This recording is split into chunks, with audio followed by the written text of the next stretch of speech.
जय श्री कृष्णा। फ्रेंड्स, आज हम बात करेंगे बालक के चिंतन एवं अधिगम से संबंधित जो महत्वपूर्ण प्रश्न बनते हैं उन प्रश्नों की चर्चा करेंगे। ये प्रश्न आपके रीट और मुख्य परीक्षा के लिए तो इम्पोर्टेंट है ही, साथ में सेकंड ग्रेड एवं फर्स्ट ग्रेड तथा यूजीसी नेट में भी इम्पोर्टेंट क्वेश्चंस हैं।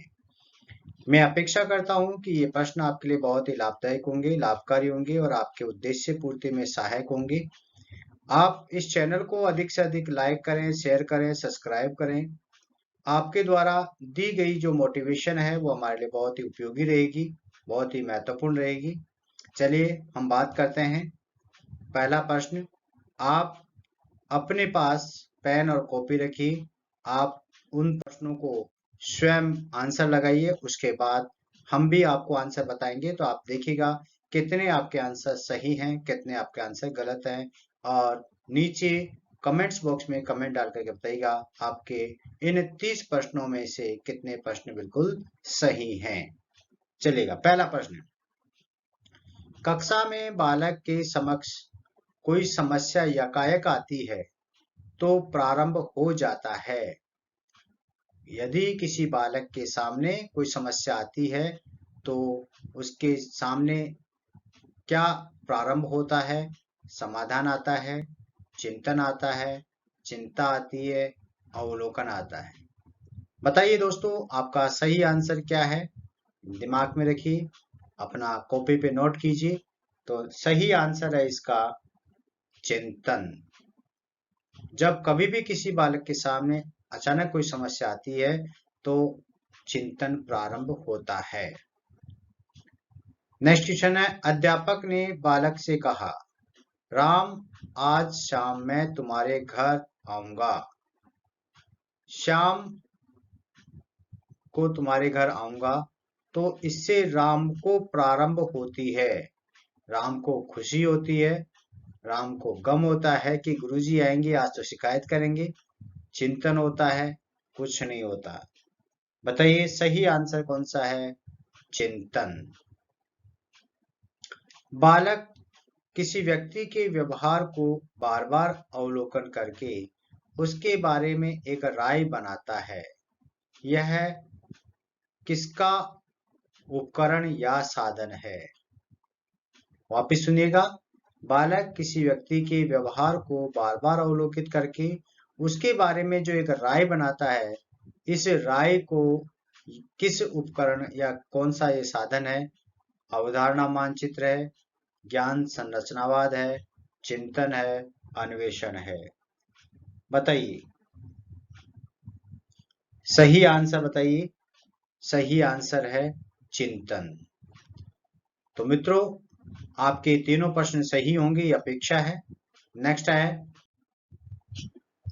रेगिस्तान में भटके व्यक्ति को रात में धूर के तारा रात के धूर का तारा उसके चिंतन का कौन सा साधन है? प्रतिमाएं हैं, प्रत्यय है, प्रतीक है, भाषा है। विचार कीजिए और विचार करके बताइए कौन सा है। सही आंसर है, बताइए। सही आंसर है प्रतीक। रेगिस्तान में भटका हुआ व्यक्ति जो है, आप देखेंगे कि ध्रुव का तारा हमेशा उत्तर दिशा में उगता है, तो उसे प्रतीक है कि उत्तर दिशा किस साइड है, तो ये प्रतीक जो है ये है। बालक में किस प्रकार का चिंतन पाया जाता है? संप्रत्यात्मक चिंतन, विचारात्मक चिंतन, प्रत्यक्ष बोधात्मक चिंतन और अभिसारी चिंतन। बताइए सही आंसर बताइए। संप्रत्यात्मक चिंतन होगा, विचारात्मक चिंतन होगा, प्रत्यक्ष बोधात्मक होगा, अभिसारी चिंतन होगा। सही आंसर आपने ढूंढ लिया है, फिर भी आपको बता रहे हैं प्रत्यक्ष बोधात्मक चिंतन पाया जाता है। बालकों में प्रत्यक्ष बोधात्मक चिंतन पाया जाता है। प्रत्यक्ष बोधात्मक चिंतन जिसे हम कहते हैं मूर्त चिंतन पाया जाता है। प्रत्यक्ष बोधात्मक चिंतन यानी कि मूर्त चिंतन पाया जाता है। बुद्धि एवं कल्पना का प्रयोग किस चिंतन में सर्वाधिक होता है? प्रत्यक्ष चिंतन में, संप्रत्यात्मक चिंतन में, विचारात्मक चिंतन में, अभिसारी चिंतन में। अर्थात बालक द्वारा जो चिंतन के अंतर्गत किस चिंतन में आपका जो है कल्पना और बुद्धि का प्रयोग किया जाता है, किस चिंतन में किया जाता है बताइए, विचार कीजिए। चलेगा, सही आंसर है अभिसारी चिंतन के अंतर्गत, जिसमें बुद्धि और कल्पना का अत्यधिक प्रयोग किया जाता है। नेक्स्ट है, दो बालिकाएं परीक्षा हॉल से बाहर आकर उसके द्वारा दिए गए उत्तरों के आधार पर परिणामों का चिंतन कर रही हैं। यह किस प्रकार का चिंतन है? मूर्त चिंतन है, अमूर्त चिंतन है, विचारात्मक चिंतन है, अपसारी चिंतन है। बताइए सही आंसर कौन सा है? यस, बताइए सही आंसर कौन सा है? सही आंसर है अमूर्त चिंतन। दो बालिकाएं परीक्षा हॉल से बाहर आकर के उसके द्वारा दिए गए चिंतन जो है, उसके द्वारा दिए गए उत्तरों के आधार पर परिणामों के बारे में जब चिंतन किया जाता है तो अमूर्त चिंतन कहलाता है। महान शिक्षा शास्त्री जॉन डीवी ने किस प्रकार के चिंतन को ही चिंतन माना है? उन्होंने कहा कि जो चिंतन है ये यही चिंतन है, बाकी सारे चिंतन नहीं है। अभिसारी चिंतन को, अपसारी चिंतन को, तार्किक चिंतन को और प्रत्यक्ष चिंतन को। बताइए सही आपका आंसर क्या होगा? अभिसारी, अपसारी, तार्किक, प्रत्यक्ष।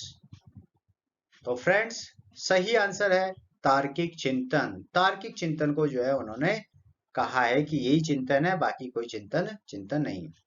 क्योंकि तार्किक चिंतन ऐसा है जो विचारात्मक चिंतन है, जिसमें तर्क की प्रधानता पाई जाती है, इसलिए तार्किक चिंतन को जॉन डीवी के अनुसार जो है चिंतन माना गया है।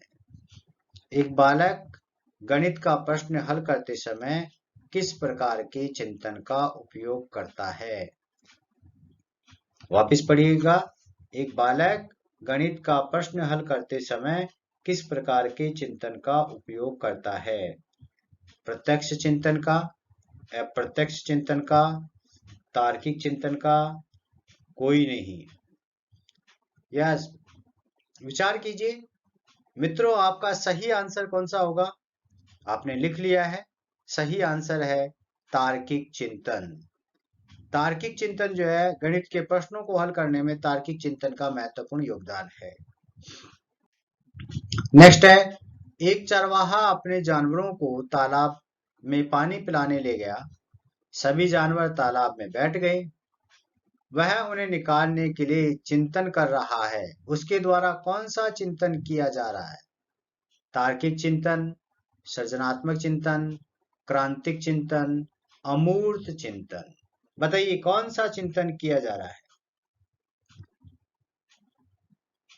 तार्किक चिंतन किया जा रहा है, सृजनात्मक चिंतन किया जा रहा है, क्रांतिक चिंतन किया जा रहा है, अमूर्त चिंतन किया जा रहा है। तो सही आंसर है तार्किक चिंतन।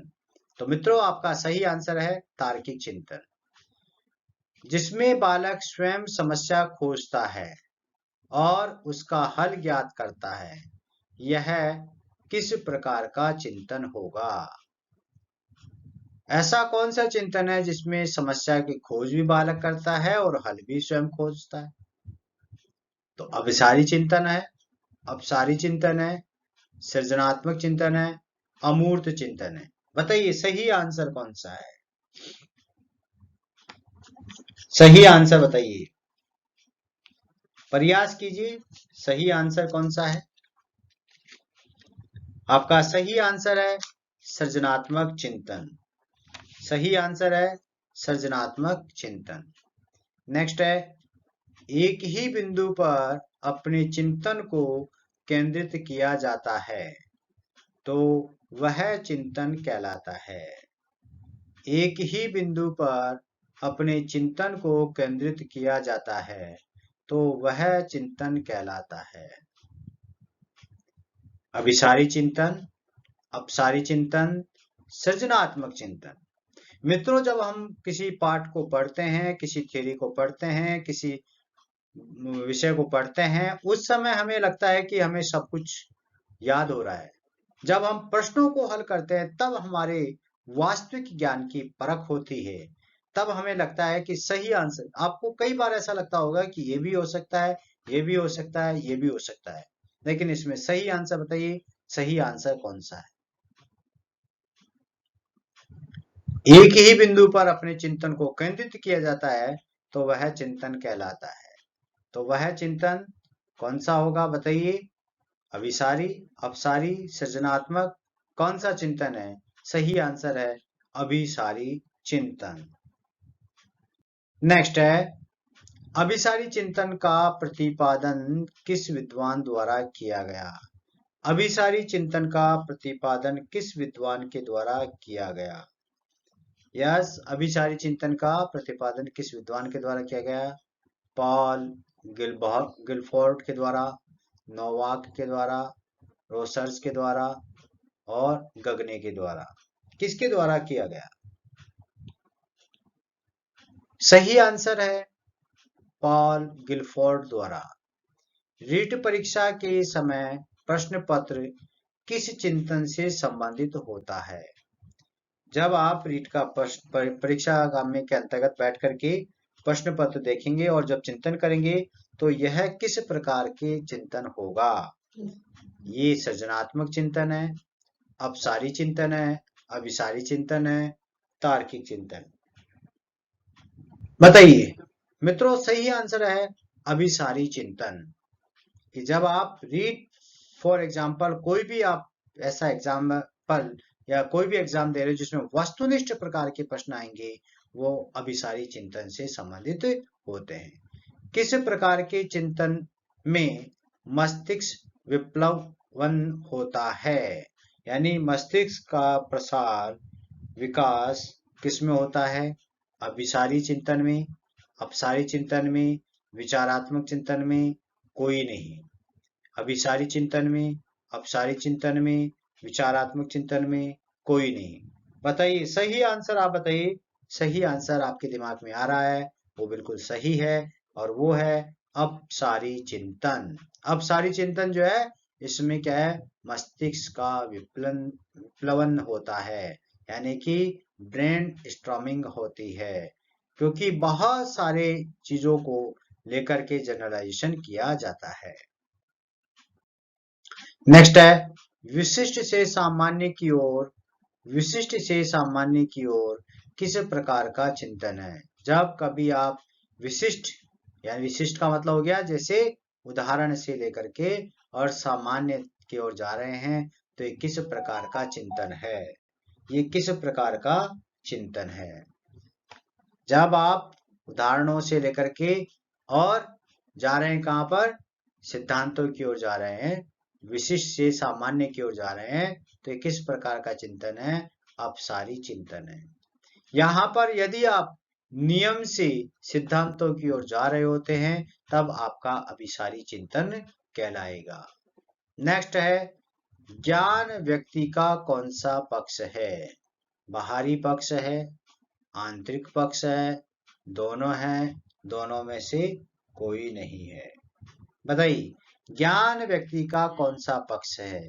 ज्ञान व्यक्ति का सही आंसर है ज्ञान व्यक्ति का आंतरिक पक्ष है। ज्ञान व्यक्ति का आंतरिक पक्ष है। निम्न में से कौन सी छात्र केंद्रित विधि है?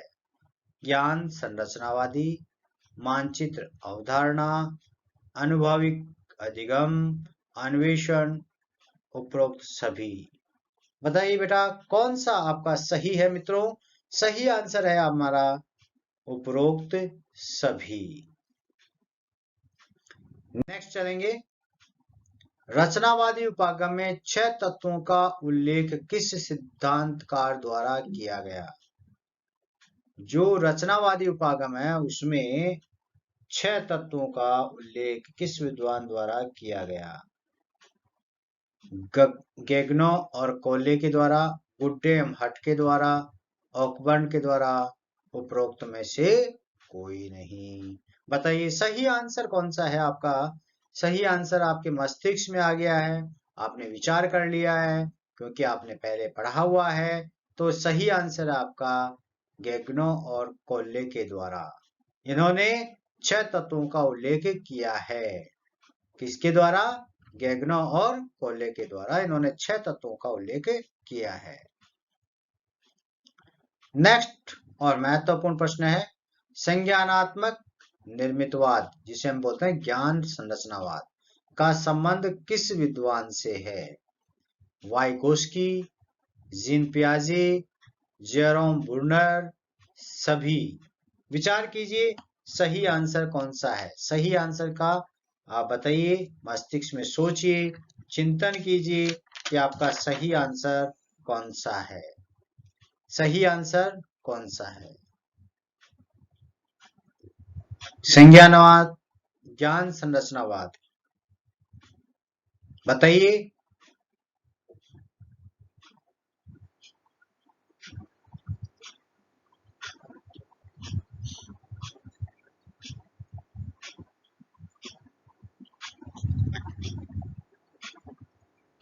जीन प्याजे। नेक्स्ट है सामाजिक संज्ञानवाद का संबंध किस विद्वान से है?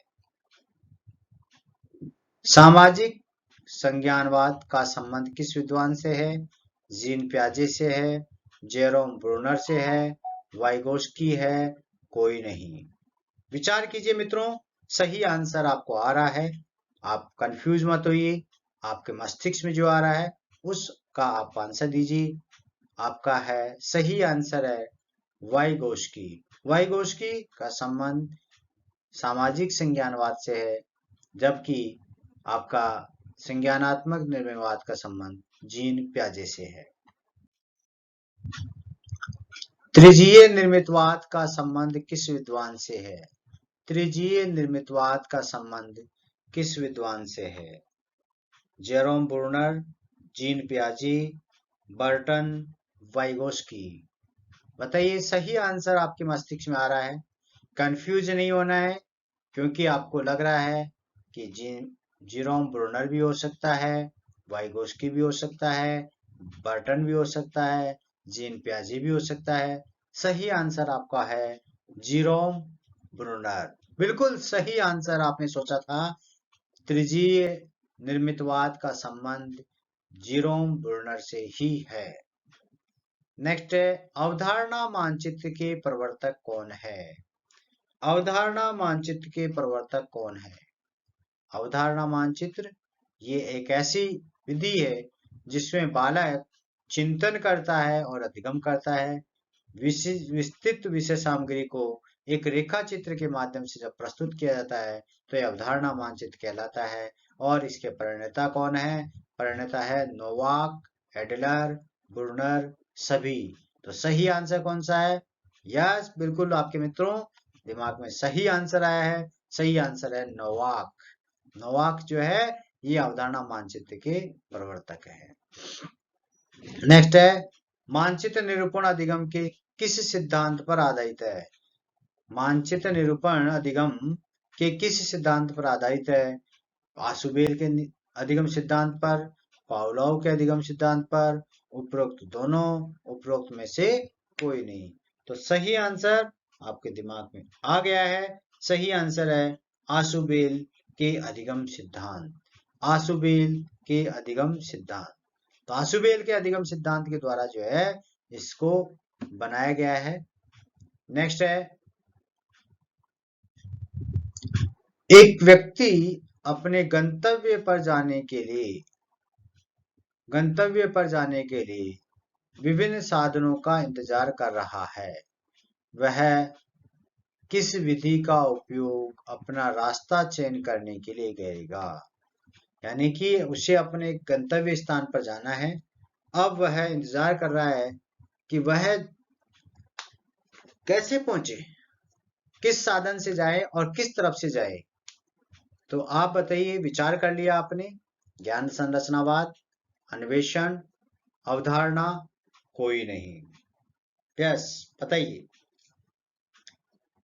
आपको लग रहा होगा कि अन्वेषण खोज रहा है वो, लेकिन ये सही नहीं है। ज्ञान संरचनावाद ये भी सही नहीं है। तो कौन सा है? अवधारणा मानचित्र। नेक्स्ट है, किस विधि से संपूर्ण पाठ को संक्षिप्त किया जाता है? किस विधि के माध्यम से जो विषय सामग्री है उसको संक्षिप्त किया जाता है? ज्ञान संरचनावाद, अन्वेषण, अवधारणा मानचित्र, चिंतन। बताइए मित्रों, सही आंसर कौन सा है? सही आंसर आपके मस्तिष्क में आ रहा है वह बिल्कुल सही है। आप बिल्कुल भी कंफ्यूज नहीं हो, बिल्कुल आपने सही सोचा है, अवधारणा मानचित्र। नेक्स्ट है, अनुभवजन्य अधिगम सिद्धांत किसके द्वारा प्रतिपादित किया गया? अनुभवजन्य अधिगम सिद्धांत किसके द्वारा प्रतिपादित किया गया? तो सही आंसर कौन सा है? किसके द्वारा? नोवाक के द्वारा, कार्ल रोजर्स के द्वारा, बुर्नर के द्वारा? कोई नहीं। अनुभवजन्य अधिगम सिद्धांत किसके द्वारा प्रतिपादित किया गया? सही आंसर कौन सा होगा बेटा? बुर्नर नहीं हो सकता, नोवाक नहीं हो सकता, तो सही आंसर है कार्ल रोजर्स। ये आपका सही आंसर है, कार्ल रोजर्स। चलिए मित्रों, अब अंतिम स्लाइड में हम बात कर रहे हैं, कौन सा सिद्धांत कहता है कि बालक को पुस्तक के बोझ के तले नहीं दबाना है? ज्ञान संरचनावाद, अनुभवजन्य अधिगम, दोनों, कोई नहीं। बोलिए सही आंसर कौन सा है? सही आंसर आपका अनुभवजन्य अधिगम, यानी कि बालक को पुस्तक से माध्यम से एजुकेशन न दे करके और उसको प्रत्यक्ष अनुभव करवाया जाना चाहिए। नेक्स्ट 29 नंबर है, किस विधि में विशेष रूप से सेमिनार, कार्यशाला, परिचर्चा, शैक्षिक भ्रमण जैसी कार्य नीति का आयोजन किया जाता है? ज्ञान संरचना, अवधारणा मानचित्र, अनुभवजन्य अधिगम, कोई नहीं। सही आंसर कौन सा है मित्रों? सही आंसर है अनुभवजन्य अधिगम। सही आंसर है अनुभवजन्य अधिगम। नेक्स्ट है, एक बालक अपनी माता को रसोई में खाना बनाते देख रहा है। माता के हटने पर वह स्वयं उसके उत्पन्न क्रियाओं को दोहराना कहलाता है। अर्थात माता खाना बना रही है, उसको देख रहा है, जैसे माता वहां से जाती है तो वह स्वयं उन क्रियाओं को दोहराता है, तो वो क्या कर रहा है? अवधारणा मानचित्र, अनुभवजन्य अधिगम, संज्ञानात्मक अधिगम। सही आंसर कौन सा होगा बेटा? सही आंसर है अनुभवजन्य अधिगम। देखो मित्रों, ये हमारे प्रमुख 30 महत्वपूर्ण प्रश्न थे। आपको धन्यवाद। लेकिन एक चीज आप याद रखिएगा, तलवार और सुई दोनों में से ताकतवर तलवार है, सुई ताकतवर नहीं है, किंतु जहां जिसका उपयोग होना है उसके लिए वो महत्वपूर्ण है। अगर आप सुई का उपयोग सिलाई के लिए करना है तो सुई का उपयोग ही किया जा सकता है, तलवार का उपयोग नहीं किया जा सकता। उसी प्रकार से आपके लिए छोटे छोटे जो प्रश्न हैं वो आवश्यक है। छोटी छोटी आपकी इस तरह की टेस्ट सीरीज बहुत ही आवश्यक है, लाभदायक है। इसलिए आप हजारों की तादाद में मैराथनों में आप न पढ़ के छोटे छोटे ग्रुप में जो प्रश्न आपको प्रस्तुत किए जा रहे हैं उन्हें देखिए, ध्यान दीजिए, क्योंकि इसमें व्यवहारिक प्रश्न, हमारे द्वारा व्यवहारिक प्रश्नों को अधिक से अधिक जो है इसमें तवज्जो दी जा रही है। यानी कि हम आपके लिए व्यवहारिक प्रश्न लाते हैं जो कि आजकल एग्जाम में पूछने का पैटर्न हो गया है। जो हमारे आसपास की घटनाएं हैं उन्हीं में मनोविज्ञान छिपा हुआ है, उन्हीं में से प्रश्न बन के आता है। आजकल ये सीधा डायरेक्ट प्रश्न नहीं पूछा जाता कि यह सिद्धांत किसने दिया है, इस सिद्धांत का महत्व क्या है। आजकल ये पूछा जाता है कि अगर बालक ऐसा कर रहा है तो ये किस प्रकार का कार्य होगा।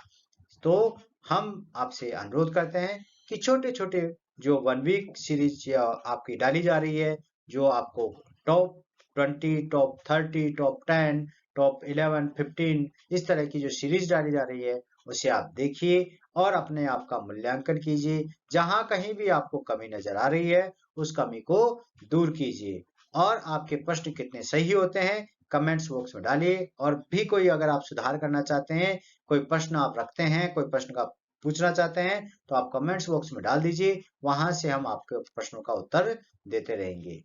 जय श्री कृष्णा, जय श्री कृष्णा, जय श्री कृष्णा। आप अधिक से अधिक इसको लाइक करें, शेयर करें, सब्सक्राइब करें और अपने मित्रों को इसको शेयर करें। धन्यवाद।